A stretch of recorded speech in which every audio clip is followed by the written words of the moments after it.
Hello everyone. In this video lecture we are going to discuss a question of UPSC CSE 2000. इस जो ये question है ये हमारा डायनेमिक्स टॉपिक का है और डायनेमिक्स टॉपिक के अंदर सेंट्रल ऑर्बिट जो है उसके बेसिक जो थ्योरम्स हैं उसके उसका ही क्वेश्चन है ये डायरेक्ट। ये कह रहा है prove that central force motion is a motion in a plane. Central force क्या होता है जो एक पॉइंट की तरफ टुवर्ड्स इसकी इसकी तरफ ही काम करता है, ये होता है हमारा centre of force. Central force is always directed towards the center of force and then comes the central orbit। जो इसकी ट्रेजेक्टरी बनती है इसकी वजह से सेंट्रल फोर्स की वजह से इसको सेंट्रल ऑर्बिट कहते हैं।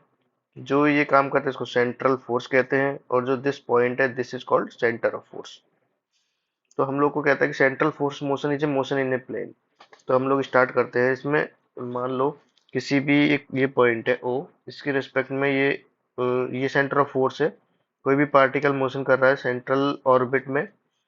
ये पॉइंट है पी और ये है आर वेक्टर, इसका रेडियस वेक्टर है। ये पी जो है वो पोजीशन है किसी पार्टिकल की जो एक सेंट्रल ऑर्बिट में किसी टाइम टी पर मूव कर रहा है और ओपी वेक्टर हमने मान लिया आर वेक्टर है। D square R upon D T square जो है वो इसका एक्सिलरेशन है। देखिए इसका एक्सिलरेशन सिर्फ सेंटर की तरफ है क्योंकि सेंट्रल फोर्स है। तो ये जो हमारा रेडियल जो एक्सिलरेशन है यही काम करेगा इसमें। जो ट्रांसवर्स एक्सिलरेशन है वो इसमें जीरो होगा। अब देखिए इसके अंदर जो काम कर रहा है एक्सिलरेशन है वो D square R upon D T square और वो सेंटर की तरफ काम कर रहा है। और जो इसका पोजीशन वेक्टर है वो भी आर वेक्टर ओ की तरफ ओपी की डायरेक्शन में है। तो ये दोनों पैरेलल है। अब ये पैरेलल है दोनों, तो are cross D square R upon D T square must be zero क्योंकि दोनों पैरेलल है। अब पैरेलल है तो हम लोग इसको रिराइट कर सकते हैं। रिराइट हम लोग, ये किसका डिफरेंशिएशन होता है, ये डिफरेंशिएशन होता है R cross D R upon D T. हम लोग करें तो आएगा D are upon D T cross D R upon D T plus R cross D square R upon D T square, ये होता है।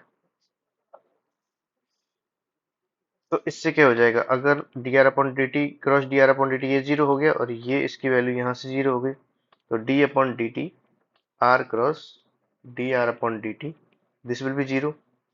यदि this will be zero, r cross D R upon D t है वो है हमारा कोई भी कांस्टेंट वेक्टर है। Constant vector, suppose this vector is H. तो are cross D R upon D t equal to H. अब हमको प्रूव क्या करना है, देखिए एक बार ये ध्यान रखिए। हमको प्रूव करना है कि this is a motion in a plane. Motion in a plane है तो जो आर वेक्टर है will always be in a single plane. जैसे ये एक प्लेन है तो आर वेक्टर हमेशा इसी प्लेन में रहेगा। ये प्रूव करने के लिए हम क्या प्रूव करेंगे कि कोई भी एक वेक्टर है, कोई भी एक वेक्टर है जिसके परपेंडिकुलर रहेगा हमेशा आर। सपोज इसके नॉर्मल वेक्टर है, ये एन कैप इस प्लेन के नॉर्मल वेक्टर है, तो R vector dot N cap वो है जो हमेशा कांस्टेंट रहेगा। कांस्टेंट नहीं, जीरो रहेगा क्योंकि ये दोनों परपेंडिकुलर है तो ये जीरो रहेगा। तो अगर हम लोग एक ऐसा वेक्टर फाइंड कर लेते हैं, कोई भी कांस्टेंट वेक्टर जिसके हमेशा परपेंडिकुलर है आर वेक्टर, तो हम लोग बोल सकते हैं कि R vector will always be in a plane क्योंकि वो वेक्टर के परपेंडिकुलर में है। तो are cross D R upon D T बराबर एच है। हम लोग इसको आर से डॉट प्रोडक्ट कर देते हैं। ये क्या हो गया, ये हमको पता है ए डॉट बी क्रॉस सी बराबर क्या होता है। यदि तीन वेक्टर हैं तो ये होता है हमारा। और यदि इनमें से एक भी, कोई भी दो वेक्टर बराबर होते हैं और बी बराबर सी कुछ भी है, कोई भी दो वेक्टर बराबर होते हैं इसकी वैल्यू जीरो होती है। तो ये हमारा बन जाएगा,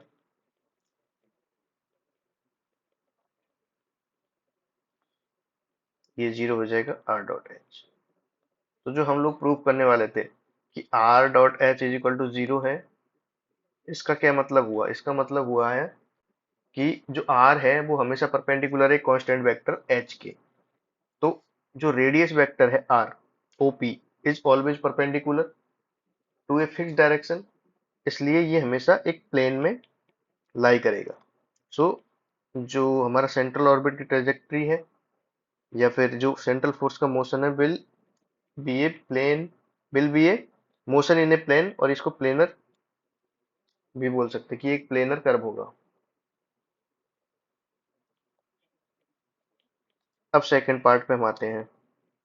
जो सेकंड पार्ट है इस क्वेश्चन का, वो कहता है कि जो एरियल वेलोसिटी है, the areal velocity of A particle is constant.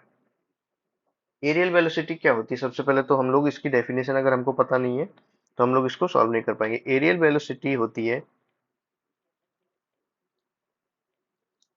जो रेट है, किस चीज की रेट है? सेक्टोरल एरिया को बनाने की, rate of description of the sectoral area. अब ये क्या होता है ये देखते हैं।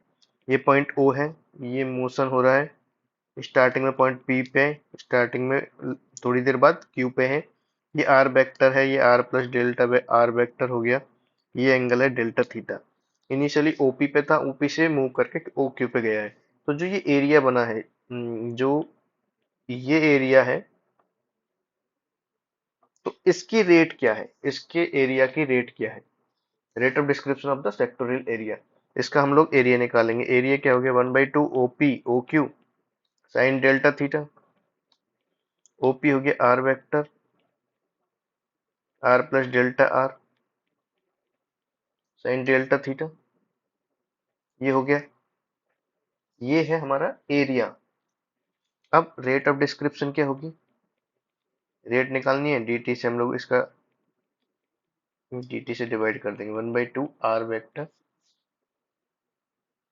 Are plus delta R sine delta theta upon delta T, और जहाँ पे limit delta T times to 0 है। ये हो गया हमारा limit delta T times to 0, 1/2 R, R plus delta R sine delta theta upon delta theta, delta theta upon delta T.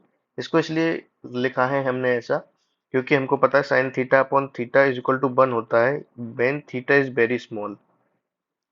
तो वही हम लोग यहाँ पे यूज करेंगे। ये हो जाएगा limit delta T tends to 0, 1/2 R square delta R भी छोटा है, sine delta theta upon delta theta को 1 लिख दिया, डेल्टा थीटा अपॉन वो बचेगा delta theta upon delta T बचेगा। ये लगा दिया हमने 1/2 R square D theta by D T. अब हमको पता है कि जो जो एक्सिलरेशन रहता है हम लोग मानते हैं जो 1/r D upon D T R square D theta by D T, ये जो एक्सिलरेशन है ये हमारा होता है ट्रांसवर्स एक्सिलरेशन। और ट्रांसवर्स एक्सिलरेशन सेंट्रल मोशन में 0 होता है। सेंट्रल मोशन में 0 होने की वजह से D upon D T R square D theta upon D T ये 0 हो जाएगा। R square D theta upon D T वो कांस्टेंट होता है, उसको हम एच वेक्टर बोलते हैं। तो 1/2 H. So the areal velocity is constant.